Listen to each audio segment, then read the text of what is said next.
Welcome to the People Strategy Podcast. I'm your host, Traci Austin. In this podcast, we dive into the latest trends and best practices in talent management and organizational development. Join me as I chat with industry experts, HR leaders, and business innovators to uncover strategies that can elevate your people and your business. Of course, gratitude is at the key of so much of what we do. And we want to thank one of our previous guests, Dr. Paul White. And Dr. White talks about the impact of appreciation at work. And you're going to hear in our conversation today about, both people strategies and appreciation for the folks that we're working with and how we can truly appreciate them. And so our guest today is Greg Brouwer. Greg owns West Michigan Janitorial. And so, Greg, last week we talked with John Knowlton a little bit about, how he works with organizations, specifically you and your success story. And John was so gracious enough to introduce us. So, Greg, welcome to the show. Yeah, thanks for having me. Been looking forward to chatting with you again. Yeah, absolutely. So the last time we chatted, you shared a little bit about kind of your journey into entrepreneurship, specifically in the cleaning industry. And when you bought West Michigan Janitorial, one of the things that was said to you was, wow, 200 employees, that's a lot to manage. That's right. Yeah, some words of warning before I signed and penned the deal. But Don't you love how people want to look out for you and they tell you all the reasons you shouldn't do something? that's right. Well, and as a leader, I think it's important to hear all those things and choose what to listen to and what to ignore. Yeah, or So, what to dig into to say, this is a problem that is actually a huge opportunity. yeah, for sure. Definitely. So 200 employees, that's a lot of people problems. How did you kind of receive that? And what did you do with it since you clearly signed the dotted line? Yeah. Well, and that was back in 2019. So that was a while back. Yeah, and I think that's just the nature of a larger cleaning business. There's a lot of our service is people. We're not in the cleaning business. We're in the people business, and we happen to clean buildings. So yeah, back in 2019, there was 200 people. We have over 500 employees now, and yeah, and with we don't have machines and robots that make things. We have people that are out in the field, real people with, that trying to pay bills and make it happen and show up each and every day. And there's so many awesome things that happen with that because there's true connection that happens. There's teams that are built. There's dreams that are achieved, but also there's, people get sick, people call in, people get another job. And so I think that was what the advisor that I had that was warning me of was there's a lot of people and there's a lot of things that could go wrong. But I also just saw that as an awesome opportunity to work and serve and empower people and help them reach their goals and reach our goals as an organization as well. You Yeah, know, it's been an awesome so ride. a couple things I heard that popped out: work and serve. And we're in the people business. And I'm curious because so many of our listeners are small business owners that are not quite to that 500, or it's HR folks, that are there serving organizations in this mindset of we're in the people business. I'm curious how that impacts everything that you do. Yeah, well, I guess why do our customers hire us? And it's they have the need of, well, the bathrooms need to be cleaned, the vacuums need to be looking good, or the floors need to be looking good with getting vacuumed. And so what we do is we provide that service and the result, but the only way to make that happen is through people. And that's like anything out there. And so we feel like if we, focus on taking care and serving and empowering and delivering a great job to our team, the end result is that buildings will get cleaned and our customers will be happy. So, serving is, addressing any needs that they might have and just, providing good management and good training, making sure the onboarding process is smooth and that they're working in a space that lines up with what, their schedule and where they live. And then empowering is like, what are you trying, why are you working here? Where are you trying to go? How can we help you get there? And delivering is just hey, we're going to take care of you. We have an employee service model where we're going to take care of you with as long as you decide to work here, choose to partner with us as an employer, and delivering a paycheck every week and just reliability with you can count on us to be there for you. So yeah, that's what we do. So, what I'm really hearing is you create a great definition around your mission that everyone knows what that is. Everyone knows the definition of service. Everyone knows the definition of care. Everyone knows the definition of what good looks like. And it sounds like that's a key differentiator of how you're in the people business. Yeah, yeah, and to be honest with you, we when we started, we really focused on our core values, and we use EOS to structure things, and we focused on making sure we had the right people, in the right seats, sharing our values, and that can get you really far, and it's gotten us really far. What we're trying and what we've been working on the last couple of years is all, through our values, we have people on the team who do care and do go above and beyond and do all these special things to just show that extra level of care for our team and obviously for our customers. What we've been working on the last couple of years is really working on processes around that. And it's like, wow, that was this, when we do this during onboarding, it just makes a much better experience. And we're trying to really make that a process to all these little things that we've learned over the years, make sure it happens every single time. And that's where that employee care model that I mentioned before, where we make sure that, everyone knows about our employee assistance fund when they first, join the team. The onboarding happens the same way every time. Reviews are happening regularly. So yeah, almost kind of in a way, like the McDonald's franchise system, just standardizing with how we care for our employees, make sure these things are happening at the right intervals. Right. So So you've built out that system, and you talked a little bit about onboarding. And this is something that we find with all of our clients as well, is that when we have that strong onboarding program that instills the very specific core values and actually aligns not just the words, but aligns it to the behaviors and the expectations of the behaviors. And we ensure that they have that care when they first come on board too. Like, who do I call for this? Where do I go if I don't have a supply? yes. Who do I call if, I do need to call in sick or, Yep. there's something specifically going on so that they feel like they are a part of the organization, that belonging piece right away. It has a significant impact on their longevity in the organization because they're also building strong relationships right away. Definitely. And even, with hiring and interviewing and being really clear with who we are and what our values are and not being apologetic about them and making sure that it's a good fit. Because if there's not a good fit, it's not going to be great for them either. So being really clear up front before they join the team. Yeah, absolutely. And, it's like when you look at it, there's not necessarily a bad culture, but there's bad cultures for certain people. And ensuring that those personal values are aligned with the core values of the organization. Otherwise, we start to have kind of that break apart right away because we're not aligned with it. Yep. Definitely. For sure. And I'm curious with your onboarding, as you've talked a lot about definition, is that work expectation and the how you're doing things in those processes really built in right away before they're really out there on their own?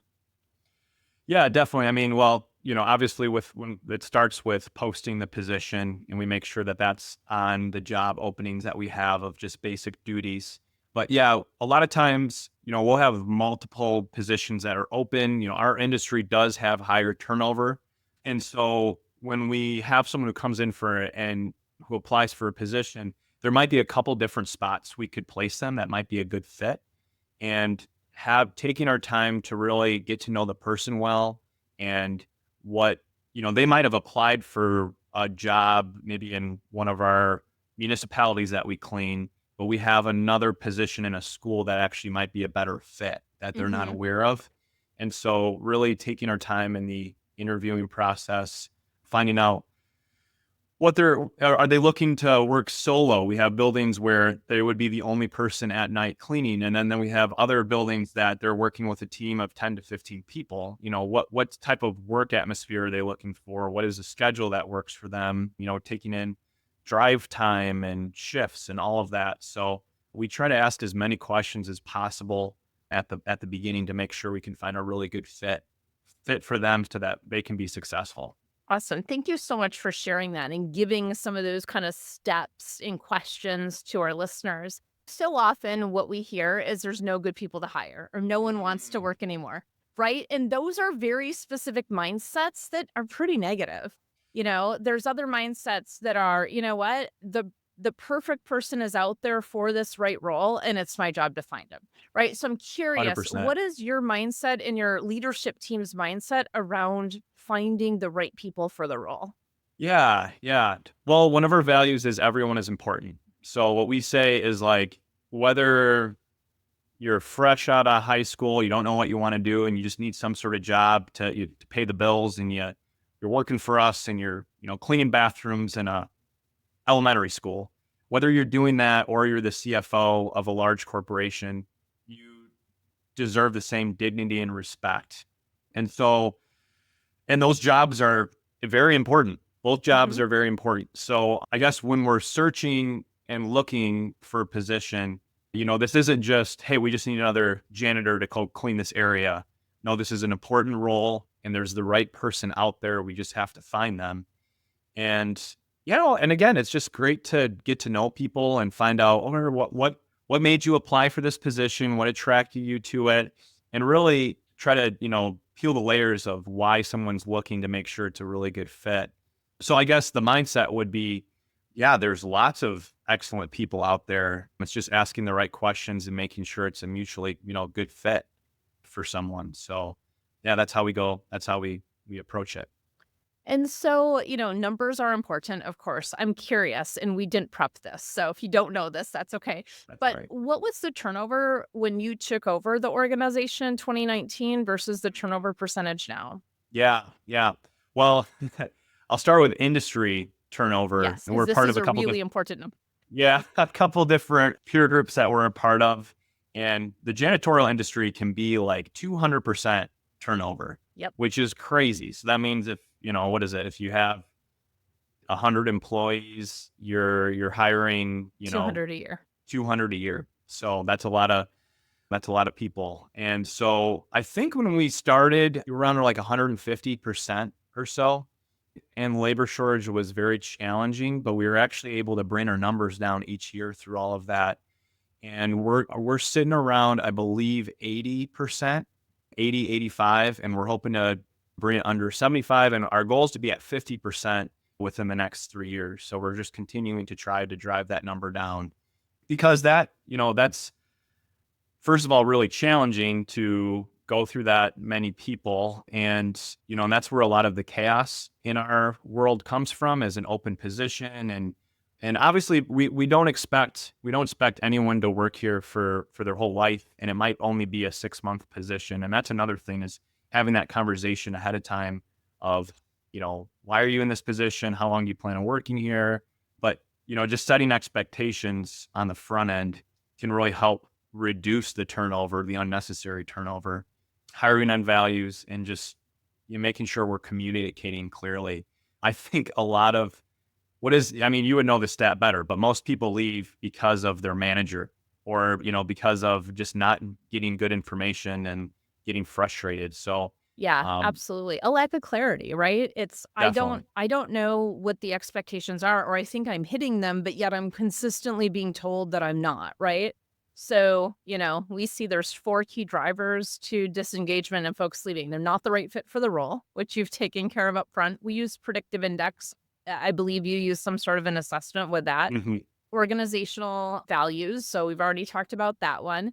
The team that they're on, so are they on a team that truly turns up their strengths? So we're not playing whack-a-mole on weaknesses. You talked a little bit about what environment is best for them based on the teams that are already there. And then their managers, their manager leading them the way they need to be led. So those are those 4 drivers to engagement that we definitely see that increase retention. definitely. And again, the work specifically that we're in, a lot of people, and then we're spread out. It's not like we're a couple hundred people all working in under one roof. We're spread out working different shifts. So just communication is huge. And so Hmm. we've had to get really creative with how do we send messages out to the whole team all at once, really make someone who's primarily working alone, second shift, feel like they're part of the team. Yep. I think all of those things that we're doing has really helped bring those turnover numbers down. And yeah, we're always looking for new ways to innovate and improve that. So Yeah, and that's incredible. And for our listeners, if this story sounds somewhat familiar, there's an episode with Sam Klopman from Midstate Concrete that was probably about a year and a half ago. They saved $500,000 in recruitment within 6 months of working with us just from core values and truly hiring fit to role. I mean, it's incredible the impact that it has. So just it's like, is this industry, specific? No, it's good people strategies to ensure we're taking care of the people and putting them in the right roles. And so, I'm curious. We've talked a lot about kind of mindset a little bit, and you can either be going away from something or going towards something. And I'm curious the impact that that has. Like I just heard you say, like we're going towards 50% turnover, or going towards, 50% retention each year, whatever that is, right? yeah, So what's the impact of going towards something versus going away from it? that's a great question. I think again, when I first started out here, it was just trying not to fail. And like, I don't want to lose any customers. I don't want to lose any team members. I want to keep everyone happy. I want to make sure I can make my payments because I'm buying this business. A lot of that is like, that there's motivation in there and that will like get you to do stuff, but it's very fear based and like trying to avoid situations. Really, when you're going towards something, I think EOS does a really good job of putting out goals, 10-year big, hairy, audacious goal Mhm. and like a 3-year picture and a 1-year goal. And what are we going to do the next 90 days?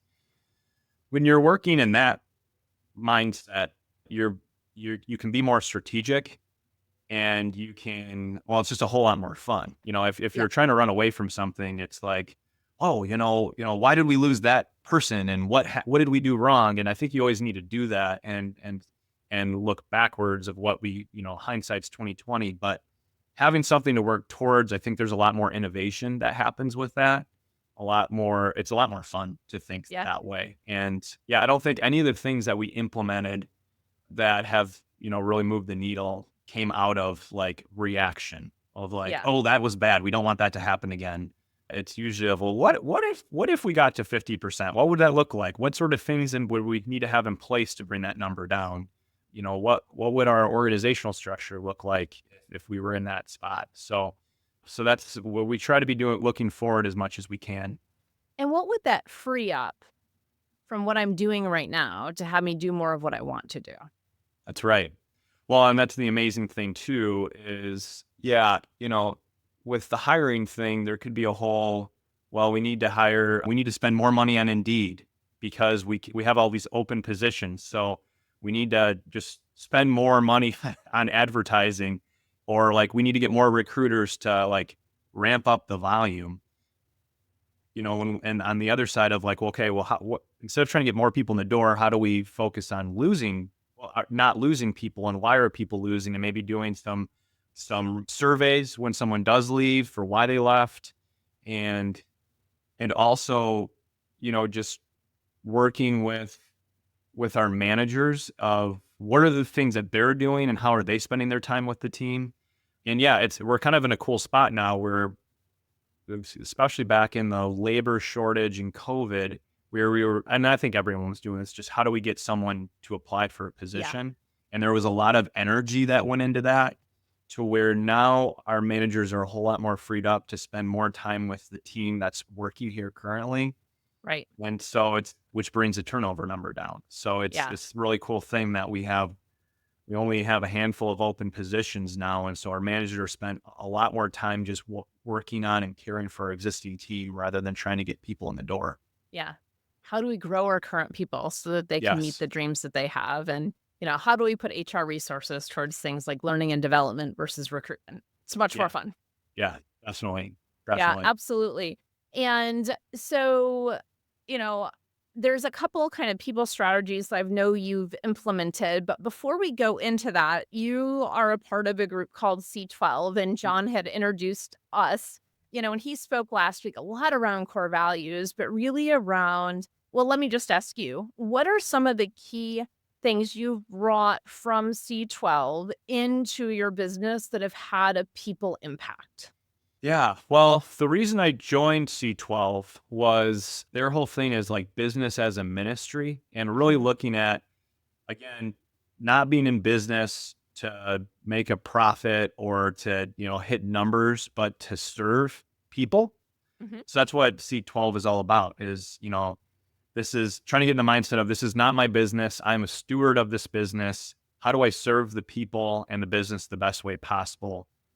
Serving serving others rather than serving me, serving Right. myself. And so that has been just such a blessing for me because you're surrounded by other people who have the same other peers, other business owners who have the same mindset and goal to serve others and really make their business a ministry to the people they serve. And with that, there's just so many different ideas. So there's a lot of conversations about, yeah, employee engagement and culture and vision and values. And oh yeah, there are topics where we talk about how to manage a P&L and how cost savings and all that, but the heart behind it is really business as a ministry and serving the team well. So there has been so many takeaways that I've had. One of the things that has the biggest impact for our business has been this employee assistance program that we put together. So there were other businesses who put something in place, and it's basically a fund to where any of our staff members that might have some sort of unforeseen financial crisis. And the reality is what we do is a lot of our teammate members are making lower wages. It's not, cleaning is not a very high paying job. And so Mhm. a lot of our team is in a situation where they might be living paycheck to paycheck, or they're working for us to supplement their income to pay off some credit card debt or whatever it might be. But in that situation, if the car brakes go out, that could be really catastrophic. Whereas you and I would probably, it's just more of an inconvenience where now I have to go get a shop and get the brakes done. Where a lot of our team, if the brakes go out, they can't go to work. They can't bring their Mhm. kids to school. It's a major, major interruption. And so I feel like if we're going to be in this business and serving our team well, we need to have something in place to take care of our team when life happens, when something like that comes up. So it was really awesome. We were able to talk to another company that had something like this in place. They shared how they put it together, and we were able to roll that out about 2 years ago. And it's just been phenomenal for our team and also for our managers, where we have now a solution when life happens for our team members. We can't just be like, oh, that's really too bad, let us know when you work that all out. We can say, hey, the company that we work for has a program in place to help you in your time of need and get you back on your feet and back to work. Yeah, So and that um increases trust yeah, so and that's just one of belonging. many Yeah, things that we were able to put together. But we meet every month, and I always come away with 20 new ideas that I'd love to implement. incredible. So, as we ask all of our guests, I'm curious, what is a work bucket list item that you have for yourself this year? Oh man, there's a lot. Yeah, and I guess when it comes to people strategy, one of the things that we're doing right now, and this is another thing I learned from C12, referenced a book called The Dream Manager, and we read that as a group. And that really, first of all, the book is about a cleaning company, and the owner's name is Greg, which is really a weird coincidence, but that's not why we decided to go through it. But yeah, we read that, and the idea is that, well, maybe a lot of people find themselves in jobs. They didn't go to school for them for whatever reason. They're working in a cleaning company, or they're working on a manufacturing line, and they might view it as like a dead end job, or this isn't my dream, this isn't what I wanted to do, and it's just something that pays the bills. And the whole concept of the dream manager was, if you can connect people to how their work can help them achieve their dreams, magic happens. And Yeah. so And a lot of people stop dreaming, and they're like, well, it's just another job, and they don't think about the future. So a dream manager is someone in a company that helps team members identify, not only identify what their dreams might be, but help them kind of almost as a life coach, help them achieve them and give them the tools. So Yeah. we've been piloting that the last few months, and we're hoping to keep leaning into that and roll that out throughout the company. So that's something that we're Incredible. working on. And I work with another client that does implement that strategy, and it's incredible of the changes that have happened and kind of this Yeah. daring to dream, along with they have an on-site pastor minister, I don't know what you wanna call him, but I mean, on-site along with 2 life coaches, along with a Yeah. financial literacy coach, and the impact is, "Let's meet you where you're at so that we can start to uncover some of these hurdles that make work hard," right? Yep. And let's ensure that as you start building financial wealth, you know, you're doing it in a responsible way that allows you to truly live that dream versus that money is just gone. And so many folks are not taught that. If I go back to my community action nonprofit days, like they're just not taught that. So how do we start to build that in as a way of also caring and belonging for our teams? For sure. And back to what we do, I think it would be challenging to get really excited about simply cleaning buildings. Like, oh man, we cleaned that building so good last night. And like, we're going to do it again tonight. And like, come join our team so we can all get really excited about cleaning. We are excited about cleaning, but it's way more fulfilling to be like, hey, this is a company that cares about people, Yeah. serving, empowering, and delivering for our team and for our customers. And so I think for, back to our values, everyone's important. Having these programs and initiatives to care for our team really well, that's what gets everyone at my company really excited and gets them out of bed in the morning is Yeah. is to serve one another and just create an awesome work atmosphere. So yeah, yeah. So going back to daring to dream, what's on your personal bucket list for this year? Oh man, personal? Yeah, personal. Okay, that's a good question. Well, I've been doing a lot more cycling. And Nice. I've been getting into biking. I was running for a long time, and it's not as easy on the joints as it used to be. So I've been doing a lot more biking, and I'm not good at it. And so it's a challenge for me, which is great. And I'm planning on doing this race up in northern Michigan called the Iceman up in November. And it's a long Incredible. mountain bike race, and it's going to be cold weather. So yeah, I'm looking forward to doing that and training for that. And it's just fun to do things that you're not great at and just see the improvement that comes with it. Yeah, So, absolutely. I just bought my first bike, and then oh, I went cool. on and bought a kit and, all of the things of like, all right, you join the local spinning club and Yeah, all of the things for the outdoor rides. So yeah, I totally get that. Totally on that journey as well. So super here's the fun. challenge. And I love asking these two questions to team members as well. But how do you tie together that personal bucket list with that professional bucket list? How do you tie that together? Yeah. Yeah, well, it just comes to mind again, we run our business on EOS. Yeah. So at the beginning of every meeting, we always ask for what's the personal and professional good news of the week. And so, we get to share that together. So I think that's just good for team health of not being all business and having actually a part of a business meeting talking about personal thing and Yeah. personal goals. So I think that's one way that we tie it in is regularly sharing that. And then that, spurs a lot of accountability and conversation. Hey, you said you were trying to work on this and you said you were going to do that. Yeah. How's that going? So I don't know if that answers your question, but Yeah, that's something that absolutely. we're And I doing. love to ask this because there's some things that, a personal bucket list item may feel out of reach. Like getting into biking, it's like, wait, the equipment, can I clip in? Can I do all these things Yeah. that feels overwhelming? When we can create that opportunity for others to say, hey, we're gonna, support the pie ride and Yeah, we'll cover the whatever of it.